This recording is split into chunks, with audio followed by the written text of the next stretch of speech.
Americans have received conflicting information on when they will receive stimulus checks due to the economic fallout from the coronavirus pandemic. But there's good news, checks will be hitting their bank accounts soon.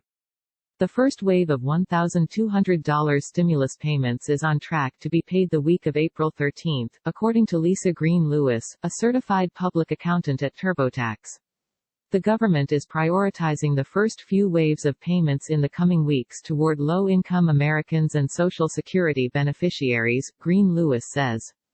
Direct deposit is the quickest way that people will receive their money, Green-Lewis says. Then the IRS will work on issuing the paper checks. Should I withdraw money from my 401k? The CARES Act allows no penalty withdrawals, but experts advise against it. Coronavirus relief. Homeowners hurt by COVID-19 can delay mortgage payments, but some say they're anxious and confused about the real cost.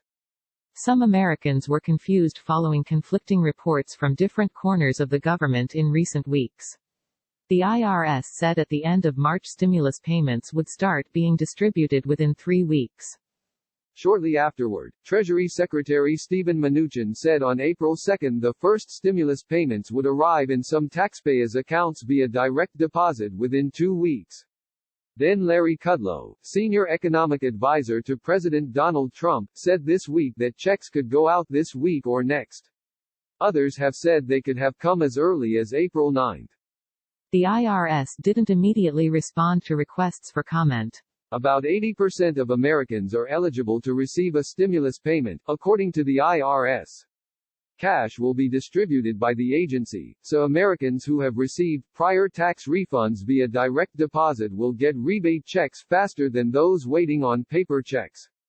The IRS is expected to start sending paper checks on April 24.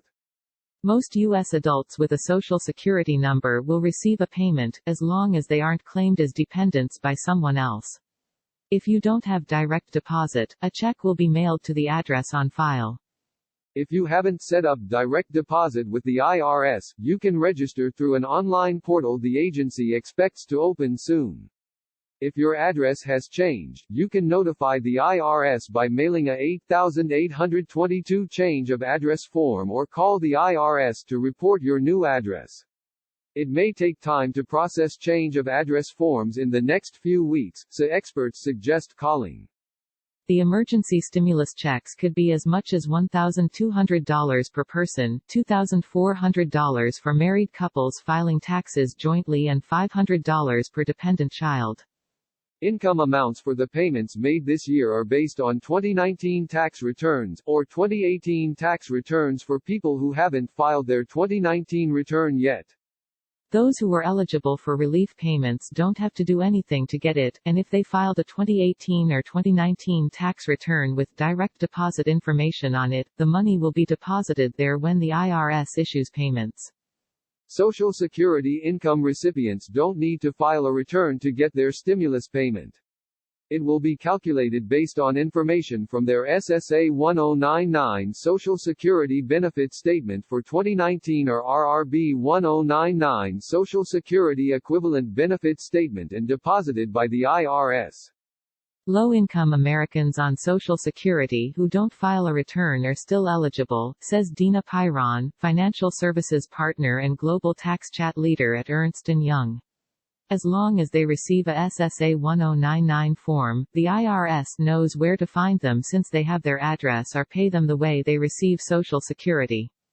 There are as many as 10 million Americans who aren't required to file a tax return, according to TurboTax.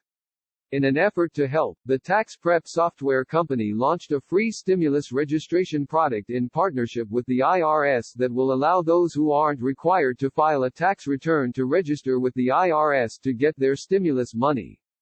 You can calculate how much you should receive with TurboTax's stimulus calculator. To be sure, low-income families without a bank account will likely wait longer for their stimulus money.